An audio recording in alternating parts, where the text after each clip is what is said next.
which is 18x, and 6 times negative 8, which is negative 48. Now I still have this plus 14. It falls down here. On the right side, I again have a parenthesis, and there's a 3 right in front of it, so I will distribute that. Now x just falls right down here. We distribute the 3, we're going to end up with 15. And 3 times negative x is going to be a negative 3x, and then the 1 still falls down. So then we want to try and just continue simplifying each side. When I look at the left side, 18x doesn't have anywhere else to go with. Then I have negative 48 plus 14, which gets me a negative 34. On the right side, I have a few terms that can go together. An x with a negative 3x is negative 2x. 15 and 1, that gets me 16. Now at this point I have variables on each side of the equation, but individually each expression is simplified. So now I want to try and put my variables all together. Again, I like to try and maintain positive values. You don't have to, but it's nice. So I'm going to put plus 2x. That makes that become a 0. If I do it on the right side, I have to do it on the left side. That gets me 20x, subtract 34, is equal to 16. Now I still need to isolate x, so first I'll undo that subtraction by adding. That leaves me with 20x is equal to 50. To isolate x again, we're going to divide by 20 to make that 20 go away. Again, you're undoing that multiplication. So we'll divide both sides by 20. That gets us x is equal to 50 over 20, which reduces to about 2.5.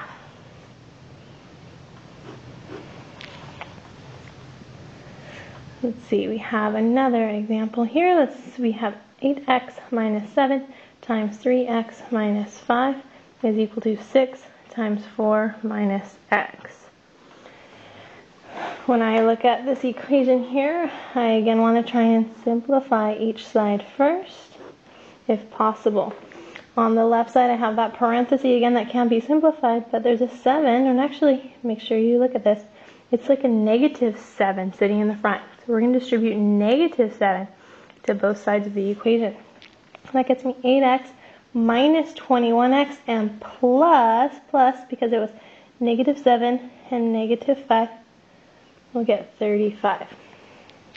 On the right, we'll distribute. We get 24 minus 6x. And then we continue simplifying each side. If I look on the left, I have an 8x and a negative 21 that I'll want to combine. That's negative 13x plus 35 equals 24 minus 6x. Now each side is simplified completely, so now I want to try and solve for x, and I notice I have x's on both sides of my equation. So this time I'm going to add 13x to both sides, which gets me 35 is equal to 24 plus 7x. To isolate this x, I will subtract 24, which becomes 11. On the right side, the 24 minus 24, that's gone, so I just have 7x.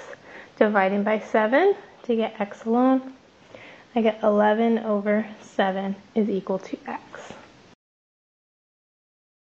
My equation by 20, or you could write 20 over 1, it's going to reduce all those denominators. So I'll distribute this. This will become 20 over 1 times 1 over 5x plus 20 over 1 times 9 over 2 is equal to, distributing 20, we'll have 20 over 1 times 7 over 10x plus 20 over 1 times 3 over 4.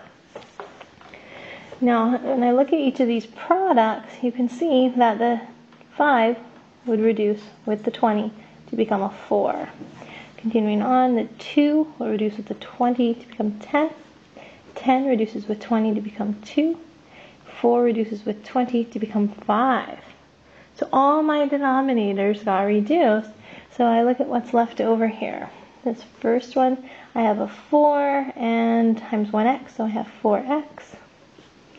plus this next set, I have a 10 on top and a 9 on top. That becomes 90 is equal to, we'll get 14x for the next product. And last we have 15. Now that looks really nice and familiar. So I'll continue solving. I want to get my x's all on one side. So I'll subtract 4x from both sides. That gets me 90 is equal to 10x plus 15. Subtract 15 from both sides. We get 75 is equal to 10x. Dividing by 10, we get x is equal to 7.5, or you could say 7 1/2.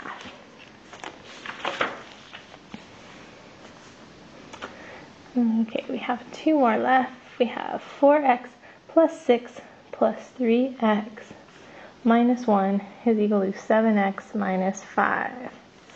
Now this looks pretty familiar. It looks like we just need to simplify each side of the equation first by combining like terms. We have a 7x, and 6 and negative 1 becomes a 5. On the right, we just have 7x minus 5. Now I have x's on both sides of my equation, so let's subtract 7x, but wait, this right here becomes 0, so those are gone. I just have 5. On the right, these went away like I wanted, but I have negative 5. But when I see 5 equal to negative 5, that's a false statement.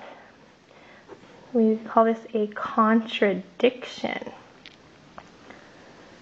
That means that no matter what x is, we're going to come up with this 5 equals negative 5, which is very false.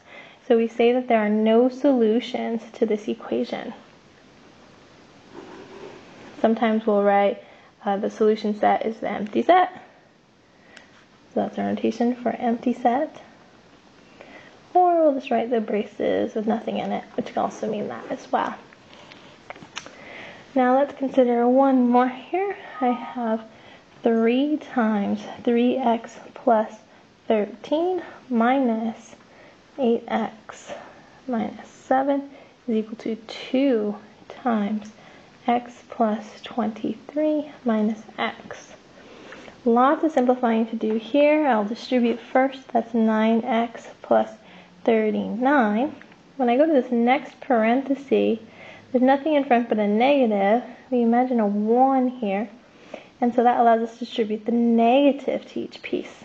It gets me negative 8x plus 7. It's a plus because that was a negative out front, and it's negative inside.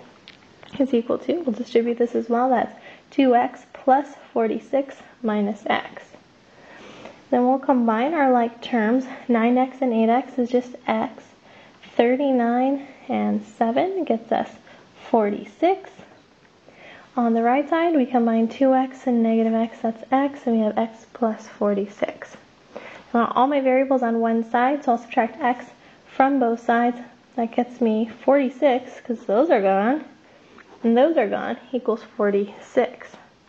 Now, this is a true statement, so that means no matter what x is, we're going to get this thing that is true. So that lets us know that this is an identity,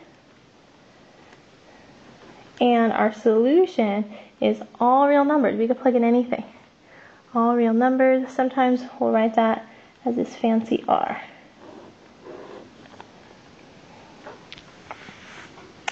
Now last, try this. I want you to solve and check this equation. We have negative 2 times x plus 5 is equal to 8.